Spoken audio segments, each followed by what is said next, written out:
राधे। आप सभी को ठाकुर जी की इस राधे राधे मोहन चैनल में आपका बहुत बहुत स्वागत है।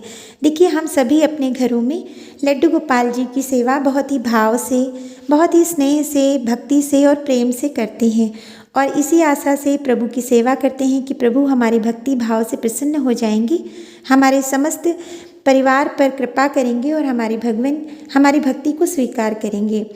तो इसी भाव से हम प्रभु को भोग प्रसाद भी समर्पित करते हैं। जब भी आप ठाकुर जी को भोग प्रसाद लगाएं तो उसमें तुलसी दलपत्र अवश्य मिलाएं। ठाकुर जी को भोग प्रसाद जो भी बने वो पूर्ण रूप से सात्विक होना चाहिए, स्वच्छ तरीके से बनाया जाना चाहिए। देखिए, हर किसी के लिए संभव नहीं है कि वो सोने चांदी के पात्र में प्रभु को भोग प्रसाद समर्पित करे। तो आप केवल ये देखें कि हमारे ठाकुर जी भाव देखते हैं, वो ये नहीं देखते कि आपने कितनी बड़ी मात्रा में किन पात्र में भोग प्रसाद समर्पित किया है। हमारे ठाकुर जी ये देखते हैं कि आपने किन भावों से उनको क्या समर्पित किया है। वो भाव के भूखे हैं और प्रेम से आपकी दी हुई कुछ भी जो आप उनको स्नेह से लगाते हैं उसको ग्रहण करते हैं। लेकिन यदि आप ठाकुर जी की पसंद की कोई भी चीज़ उनको समर्पित करें तो वो हमारे लाला बहुत खुश हो जाते हैं और हमारे लड्डू गोपाल जी को माखन, मिश्री, दूध, दही, खीर, मिठाइयाँ, पंजीरी, पंचामृत, शहद, मीठे पकवान, धनिया की पंजीरी ये बहुत प्रिय है। हमारे ठाकुर जी के लिए आप मेवा भी भोग प्रसाद में समर्पित कर सकते हैं और अपने प्यारे ठाकुर जी को आप मौसम के कोई भी फल भोग प्रसाद में लगा सकते हैं। इसमें जामुन कहीं कहीं पर वर्जित की जाती है। इस प्रकार से आप अपने ठाकुर जी को जब भी भोग प्रसाद समर्पित करें तो उसमें तुलसी दलपत्र अवश्य डालें। सुबह और शाम को ठाकुर जी को दूध का भोग अवश्य लगाएं।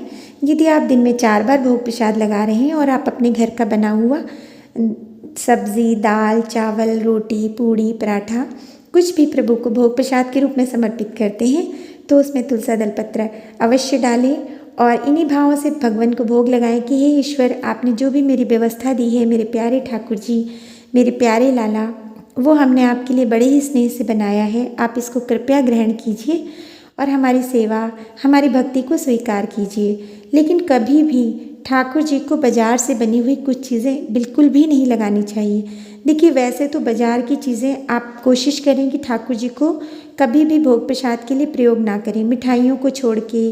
और देखिए, फल, मिठाइयाँ ये सब ऐसे हैं कि इनको आप लगा सकते हैं, लेकिन जिसमें आपको थोड़ा सा भी आशंका हो कि इसमें लहसुन प्याज का प्रयोग हो सकता है या बाज़ार का कोई भी खाना ऐसा जंक फूड है, पैकेट वाली चीज़ें हैं, ये आप कभी भी ठाकुर जी को भोग प्रसाद के रूप में समर्पित ना करें।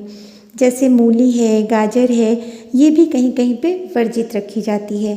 देखिए, हमारे ठाकुर जी बाल स्वरूप हैं, हमारे लड्डू गोपाल जी छोटे से बालक हैं और उनकी पवित्रता का तो हमें अवश्य ध्यान रखना चाहिए। वो कितना भी है, श्री हरि के कृष्ण भगवान के अवतार के रूप में जो हमारे प्रभु हैं, उनके लड्डू गोपाल जो उनकी बाल अवस्था है उसका स्वरूप है, तो वो एक छोटे बालक हैं।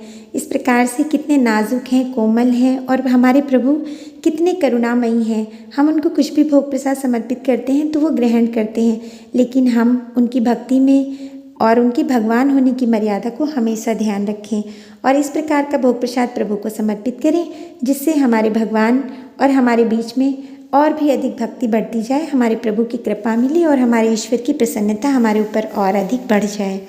इसके लिए आप उनको समय समय पर अपने हाथ से बना हुआ पकवान, खीर, हलवा और इस प्रकार से मीठी चीज़ों का भोग अवश्य लगाया करें।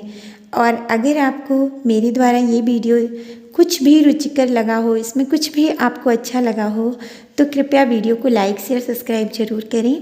ठाकुर जी आपके ऊपर सदा ही कृपा करें। राधे राधे।